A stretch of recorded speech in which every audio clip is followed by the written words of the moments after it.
క్షమించబడి ఎక్కడికి తీసుకుని వచ్చారండి? ఆయన యొద్దకు తీసుకుని వచ్చారు. ఎలాంటి వ్యక్తినండి? కాళ్ళు, చేతులు, నోరు ఈ పని చేయట్లేదు. అలాంటి వ్యక్తిని నడవలేని స్థితిలోనూ లేవలేని స్థితిలోనూ ఉన్న వ్యక్తిని ఒక నలుగురు దేవుడి దగ్గరకు తీసుకొని వచ్చారంట అండి. చాలా ప్రాముఖ్యమైన మాట ఇది. ఆ వ్యక్తికి నోరు లేదు, చేతులు లేవు, కాళ్ళు పని చేయట్లేదు. ఏ స్థితిలో ఉన్నాడు? ప్రభువా నన్ను కరుణించము అనే మాట చెప్పడానికి కూడా రావటం లేదు ఆయనకి. కానీ అయ్యో, ఈ వ్యక్తిని ప్రభువు దగ్గరికి తీసుకెళ్తే బాగు చేస్తారు అని ఒక నలుగురు వ్యక్తులు వారి యొక్క కృషి, వారి యొక్క పట్టుదల, వారి యొక్క నమ్మకము, వారి యొక్క విశ్వాసము చాలా మంచిదండి. ఎవరి పిల్లలే ఎక్కెక్కిబడి ఆడవడానికని అనుకోలేదు, విడిచిపెట్టలేదు. ఈ నలుగురు వ్యక్తులు కుటుంబీకులని కూడా అక్కడ రాయబడలేదు, సంఘ సభ్యులని రాయబడలేదు.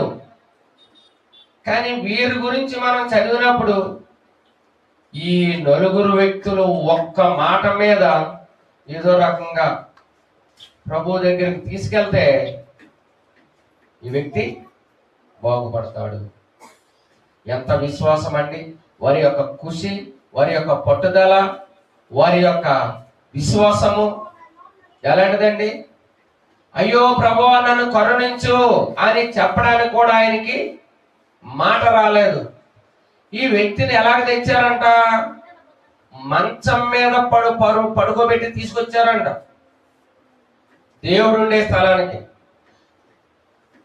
ఒక మినిస్టర్ని కలుసుకోవాలంటే, ఒక రాజుగారిని కలుసుకోవాలంటే, సాధారణ ఒక ఎమ్మెల్యే గారిని కలుసుకోవాలంటే ఎన్ని రికమెండేషన్లు?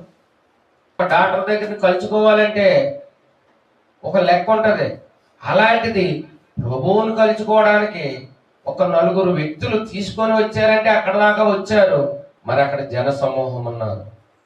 అక్కడ జనం ఉన్నప్పుడు మరి ఎలాగ ఎక్కారో? ఇల్లు ఎక్కారు,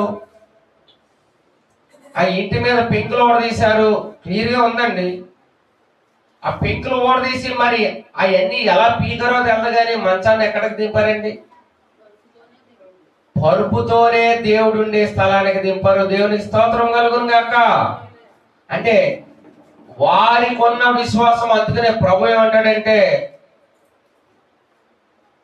ఈ వ్యక్తి రోగిని చూచి ఆయన బాగుపరచలేదు, స్వస్థపరచలేదు, శక్తి రాలేదు. యేసు వారి విశ్వాసం చూచి. ఎవరి విశ్వాసం చూచి? ఎంత గొప్ప సంగతి అండి! ఈ రోగిని చూసి అంటలేదు అక్కడ. ఎలాంటి ప్రయాసపడే వ్యక్తులుగా ఉంటున్నారండి నలుగురు. ఒక ఇల్లు కట్టాలంటే 4 స్తంభాలు అవసరము, 1, 2 సరిపోవు.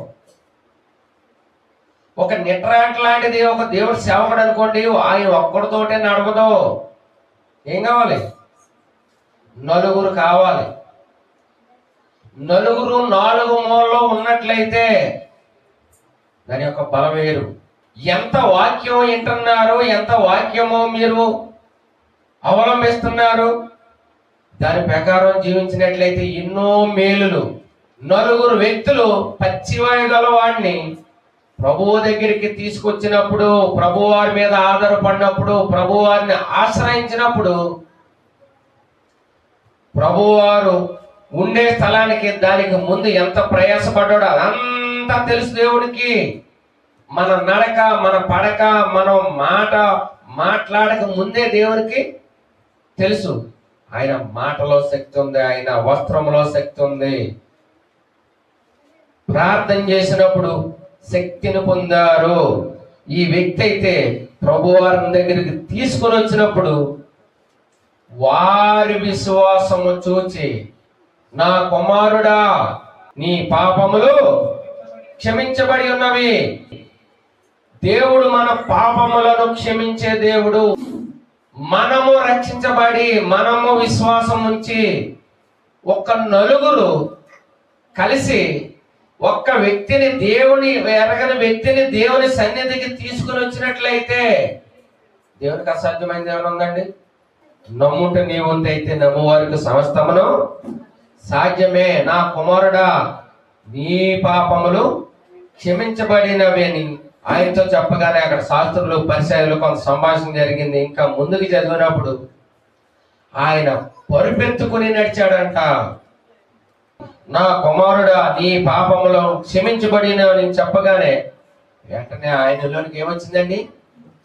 శక్తి వచ్చి. శక్తి ఏ విధంగా వస్తుందంటే ఆయన ఊసిన ఉమ్ములో శక్తి ఉంది, ఆయన వస్త్రపు చెంగులో శక్తి ఉంది, ఆయన నీడలో శక్తి ఉంది ఏమండి. ఆయన మాటలో అంటే ఆయన శబ్దంలో ఏముందండి? శక్తిని పొందాడు. ఈ పక్షివాయువు గలవాడు దిగ్గుమని లేచి నడిచి నీ పరుపెత్తుకుని నీ ఇంటికి పొమ్మని అది తక్షణమే. ఎప్పటి నుంచి అండి? తక్షణమే లేచి. ఎక్కడి నుంచి వచ్చింది ఆయన శక్తి, ఆయన ప్రభావము, ఆయన బలము? యేసు మాటలో. నీవు స్వస్థపడగోరుచున్నావా? ప్రభు అడుగుతున్నాడు. అవును ప్రభువా, నాకు ఫలానా సమస్య ఉంది, దాన్ని నయం చేయి ప్రభువా అని అన్నట్లయితే తక్షణమే చేయడానికి రెడీగా ఉన్నాడు. చేయగల సమర్థుడు.